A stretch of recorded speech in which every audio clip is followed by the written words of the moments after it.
I came from the street, and I shoved myself, through the kitchen. They all Friday night sitting and eating dinner Right. that time, but I shoved myself into the bedroom there to get my clothes or something. I don't know what it was. And as I go out, she stops me, Rosie. She says, Simchala, my heart hurts me. And this is no joke. This is the truth. My heart hurts me that we all eating. You don't eat with us. You can't eat, and you don't eat. Maybe you can find where to sleep, too. Oh, my. In other words, if you can't afford to pay for your food, get out, make it complete. When I heard that, I thought I'll drop dead. Oh, my. From aggravation. Where am I going to sleep now? Oh, my. Where am I going to sleep? And don't think no work. No, that time, all right, you didn't have your own bedroom or something because that was impossible. There wasn't enough for anybody. But I slept with the children. I shared with anybody. You shared beds with them? Yeah, with anybody. So I figured, no eat. You're right, I don't worry about it. I'm used to it. But no sleep. Where am I going to go to sleep?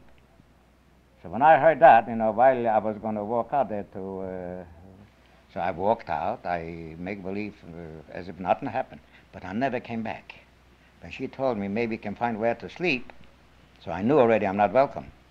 As I walked out, I didn't even come back anymore to try to sleep or try to ask her to sleep. I didn't come back. You just quietly disappeared. Quietly disappeared. And I just didn't know what to do with myself in a time like that. So that's where the trouble started. And I never forget, there were two sisters. Molly lived in the same building, one floor higher. She was Mom's younger sister? Mom's younger sister. Okay. Now, when I disappeared, my stepfather, Shimshon, it was also Shimshon. Sam, Mom's brother. Sam, Mom's brother. He was living by Molly that time. Right. Now, they saw I'm not here. After all, I was still an eigen, a stepbrother. So it was a commotion. What happened to me? Where am I? What this and that? So they all raised hell with Rosie. Where's Simcha? Where with his skins? Even the skin. 16, 17 years old. He's a skin. Rosie says, I don't know. I don't know. I didn't tell. I don't know. Sure enough, they went around, looked and they couldn't find me. Well, I'll make it short. That night, I never showed up again. I went to sleep that time. That I was in Mingen Street, near Jackson Park. And I went to sleep on a bench. A park bench? On a park bench, on a hard bench. A newspaper was my mattress, my sheet, my mattress. And that was summertime. It's a good thing it was summertime. And later, honestly, you wouldn't believe me, I woke up in the morning, I found one shoe on my foot, one shoe off my foot. I didn't feel it. I must have been hard asleep. I couldn't even, I don't know. Somebody stole one shoe during the night? One shoe off my foot. So I don't remember how it works, how I walked, or did I find the shoe later on or something, I don't know. But I got myself to a fountain there in the park and washed myself around my face. Now, you mentioned that you were awakened because the policeman was rapping on Oh, yeah, well, that was beside the point. That was, I wasn't even awakened. I wasn't sleeping yet. Policeman that time walked on the side, in the street, in the park with a club, hit me in the hinton and said, go home to sleep, you bum, you. Because you were sleeping on the bench? Because I wasn't allowed to sleep in the park. Right. So not enough I haven't got back to sleep, and not enough I haven't got to eat. They called me bum. You like that? Can you imagine? Go home to sleep, you bum, you. Well, so I started to walk, get off the bench and walk. He walked away, I lay down on another bench. What's different? Anyway, in the morning, I washed myself around. Of course, no hope, no future. And they meet them, they're looking for me. This is no lie. Mom will tell you the same thing. So I came by, I don't remember for what purpose, around that building where Ozzy lived, and Molly lived. And Sam saw me there, Shimshon, And he knew what happened and all that. He took out $50. He worked that time. And he gave me $50. That $50, of course, saved my life. I bought whatever I could buy, pretzel, bagel, whatever it is. I had something to chew on. But anyway, the story is this, that I was there, and they found out. And Molly saw that, and she found out that I'm there near that building. She raised hell and all this, and she insisted that I come up. Okay, we were talking about your sleeping at Molly's after they went looking for you in the park. Yeah, they found me near that building. They both sisters, Molly and Rosie, lived. She was on the third floor, the other one on the fourth floor, I guess. So when Molly saw I'm by that building, she gave strict orders to Shimshon Bring him upstairs. I'll keep him. I'll take him. Meantime, she went up to fight with her sister. Why? She threw me out. Or actually, she didn't throw me out. Fight with Rosie, then. Fight with Rosie. A kind. What did you want from that child? Well, anyway. Well, she was known as one of the nicer ones in the family, anyhow. Very nice. So I didn't want to go out because I was always independent. I had no money. I just don't want nothing. So maybe this is where I get my independence, and Mordechai Scher gets his independence. I guess so. Well, maybe. I hope to have a better beginning. Yeah, well. So anyway, Simpson, Sam, took me up, walked me up, and to Molly, and Molly welcomed me, and she patted me and cheered me up, and don't worry, Bordel, you'll be my Bordel, Bordel, you know what a Bordel. No wonder you always felt so close to her. I know you always have talked very affectionately. Oh, she saved my life. And she says, don't worry, you'll stay with me. You'll be all right yet. You'll be working. You'll be making money. You'll be a success. Don't worry about it. Whatever we'll eat, you'll eat. And that's the way it was. And he didn't make no money than Oz's husband. They both were clockmakers.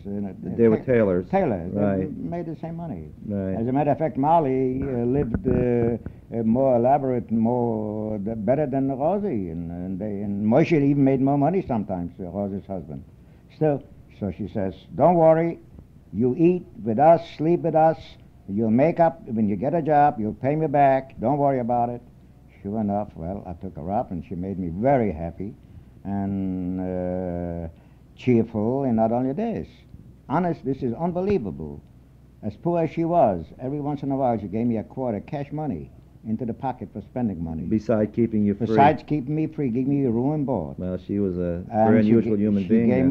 She gave me a quarter spending money. She says, don't worry for a minute, you'll pay me back everything.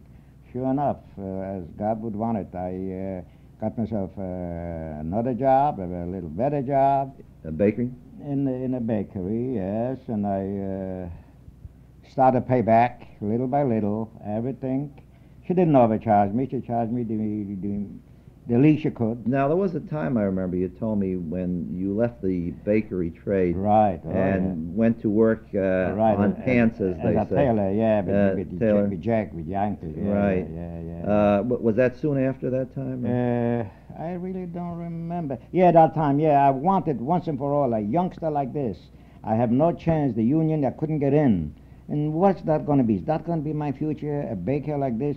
If I was get into the union, make baker wages, not so bad. Bakers made good money. Right. But I had no chance. So I figured I'll give it up as a youngster and go in. Yankee took me up in the factory that time. They used to call it section work, Right. He taught me on a singer machine, the factory. And I used to learn a little. Well, that's something else. But anyway, I worked. I paid back everything. And that time, that Billy, that died. Her oldest son. Oldest son, Billy. Oh, what? Well, no, he was not the oldest. He was the youngest. When I came to this country, he was the youngest. He was about 3 months old. Yeah, because the girls are older. I used to carry him around. I used to wheel him around in the chair, in the carriage, and everything else. So to make the story short, I think, and this will stop for a while.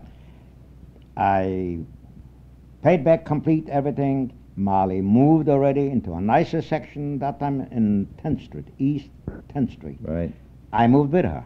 I moved with her. I had even a better place to sleep, better rooms and everything. And Willie grew up, and a little, of course. I never forget those days. I wanted to show my appreciation.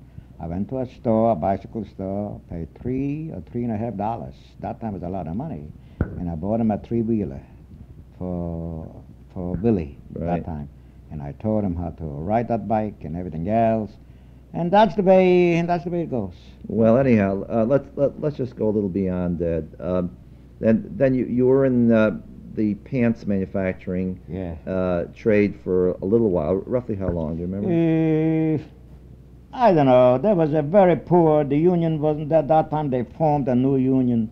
That time, the amalgamated the clothing workers, and sure as luck would want it, they went on strike that time.